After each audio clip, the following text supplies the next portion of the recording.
Assalamualaikum dan selamat sejahtera. Kembali bersama saya Siti Sapina Haji Hussein untuk liputan harian Sukan SEA Cambodia 2023. Jadi kita mulakan dengan kisah dua pemenang pingat emas sukan karate iaitu S. Surya Sankar dan juga R. Shamendran. Kemana tumpahnya kuah kalau tidak ke nasi? Itu merupakan perumpamaan tepat buat atlet karate negara S. Surya Sankar yang mendapat darah sukan dari ibu bapanya. Ibunya V. Vaski dan bapanya N. Harisankar merupakan atlet olahraga dalam acara heptathlon dan larian jarak sederhana. Bukan seorang tetapi seluruh keluarga beliau merupakan ahli sukan negara. Darah sukannya mengalir dalam tubuh pemenang pingat emas Komite bawah 60 kg. H. Surya Sankar adalah dari kedua ibu bapanya yang juga merupakan atlet negara.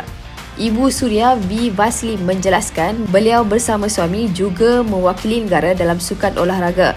Amat menyokong penuh dengan pilihan Surya dalam sukan karate. Actually dua orang, yang ni kakak dia mula dulu, Priya Shankari. So dia pun wakil negara. Dia sekarang dah bersara lah. So sekarang Surya. Tambahnya, apa yang dikecapi Surya sehingga kini amat membanggakan dan mahu anaknya terus mencipta kejayaan di peringkat lebih tinggi. Olympic of course. Waiting for Olympic. So hopefully Olympic akan buka untuk karate tournament lah. I mean karate punya kan kadang-kadang dia tak ada karate punya ni tak ada kan. So we are praying for it. Surya menghadiahkan emas pertama pada hari kedua saingan berlangsung selepas menewaskan juara bertahan dari Indonesia, Ari Saputra 13-5. Lebih manis, ini adalah kali pertama kedua ibu bapanya menyaksikan aksi secara langsung di Tamasya Sukan SEA. Ini merupakan emas kedua Surya di Tamasya 2 tahunan ini selepas muncul juara bawah 67 kg pada edisi lalu.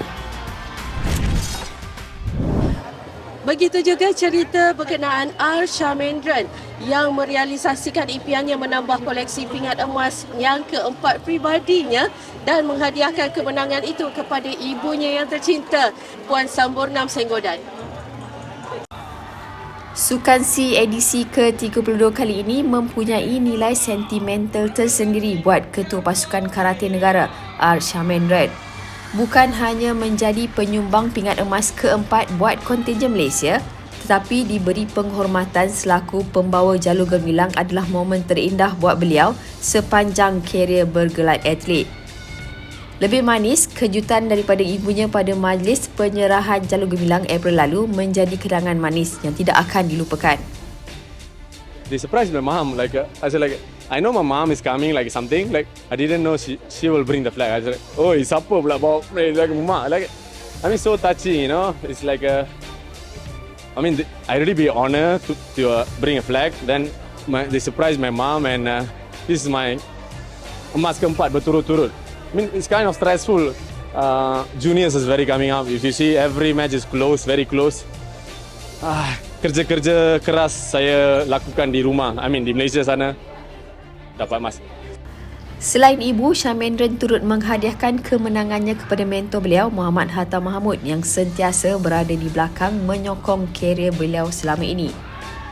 Bagi Muhammad Hatta, Shamendran sememangnya layak untuk dijulang sebagai wira dengan kesungguhan yang ditunjukkan sepanjang beliau menjadi atlet. Sebab Shamendran dari dulu memang dia punya disiplin lain sikit. Dia tinggi sikit, dia respect senior, dia respect yang lama. Bukan saya seorang, saya rasa kebanyakan sini pun suka dia sebab dia memang antara junior yang outstanding masa tu, masa ketika junior. Betul, kita pun nak tolong dia. Jadi alhamdulillah hari ini dia dah tunjuk dia yang antara yang the best di Malaysia sekarang. Shamendran membuktikan beliau berada dalam kelas tersendiri apabila mendominasi acara komite bawah 75 kg di Tamasya Sukan SEA apabila meraih pingat emas kategori sama buat kali keempat berturut-turut. Namun, pingat emas keempat pribadi ini tidak hadir dengan mudah apabila diberi tentangan sengit lawan dari Kemboja, Sotpanit sebelum menang 6-5 di pentas final. Kemenangan 4 pingat emas di 4 edisi Sukan SEA membolehkan Shamendran mengatasi pencapaian jurulatih kebangsaan R. Puvaneswaran yang tidak pernah tewas sejak 2005 hingga 2009. Shamendran mula memenangi pingat emas Sukan SEA sejak 2017 di Kuala Lumpur sehingga sekarang. Di gelanggang silat gandingan pesilat kembar Muhammad Daniel Azrai Nur Azizan dan Muhammad Daniel Azrul menghadiahkan pingat emas kelima kontingen negara di Sukan SEA 2023. Mereka yang beraksi dalam acara seni ganda putera mengumpul keseluruhan 9.945 mata menewaskan gandingan Filipina yang meraih 9.885 mata. Lebih manis, ini merupakan penampilan pertama pasangan kembar ini di Tamasya Sukan SEA dan berjaya mempertahankan pencapaian Malaysia dalam acara seni ganda putera selepas Muhammad Taqiyuddin Hamid Sazlan juga merangkul kilauan sama pada edisi 2021 di Hanoi, Vietnam. Dalam pada itu, skuad hoki dalam Dewan Lelaki dan Wanita gagal mempertahankan pingat emas di pentas Sukan SEA apabila tewas kepada lawan masing-masing dalam aksi final yang penuh dramatik. Skuad lelaki diberi tentangan sengit Indonesia apabila terikat 3-3 selepas tamat masa sebenar.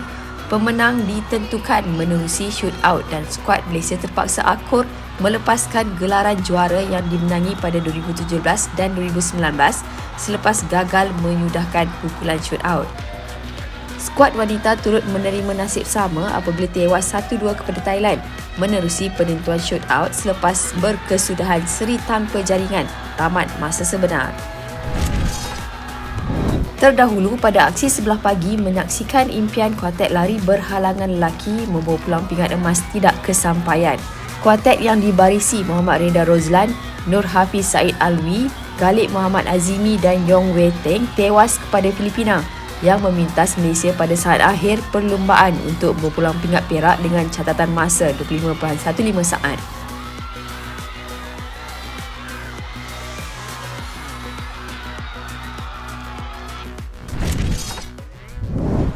Bertanding di bawah mentari terik 39 darjah Celsius tidak melemahkan semangat pasukan kriket lelaki berjuang menghabiskan perlawanan walaupun berkesudahan dengan pingat perak. Phnom Penh yang mengalami cuaca kering dan panas menjadi faktor pasukan negara kelihatan lelah di saat-saat akhir permainan.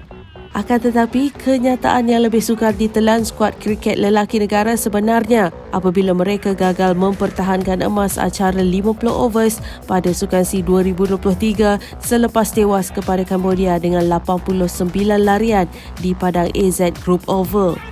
Diperkukuh dengan beberapa pemain import dari India dan Pakistan, pasukan tuan rumah melakukan 334 larian pada inning pertama yang menyaksikan Ram Raushan Sharan membuat larian dengan 111 larian keseluruhan.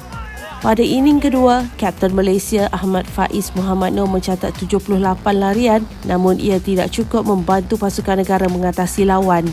Mengulas pertembungan itu, Muhammad Faiz hampa dengan persembahan hari ini memandangkan mereka terlepas peluang untuk mempertahankan emas untuk Malaysia. Pada sesi awal tu kita tidak membaling terlalu baguslah dengan melepaskan 334 larian kepada Kamboja yang banyak sedikit banyak jugalah untuk pasukan kami untuk mengejar. Jadi bila kita nak mengejar untuk memukul tu pada sebelah pukul 10.30 pagi, 11 pagi tu dia semakin panas. Pada awal tu kita sangat menonjol, sangat baik, prestasi kita sangat baik. Cuma bila dah ke halfway nak ke hujung lagi sejam tu semua dah lesu sebab terlalu panas. Itu satu. Lepas tu ikutkan peluang yang kita dapat tu sangat-sangat minimal. Malaysia muncul juara pertama 50 overs ketika julung kali kriket dipertandingkan pada Kuala Lumpur 2017 sebelum diadakan semula pada edisi kali ini. Pasukan yang hampir 80% dianggotai pemain baharu berazam untuk menebus kekalahan itu dengan beraksi lebih baik untuk meraih emas dalam final kedua mereka iaitu dalam acara T20 Khamis ini. Sekian saja laporan kami daripada Phnom Penh. Sebelum berpisah, jom kita semak jadual aksi kontingen negara di Sukan SEA Cambodia untuk 8 Mei 2023. Kita jumpa lagi esok.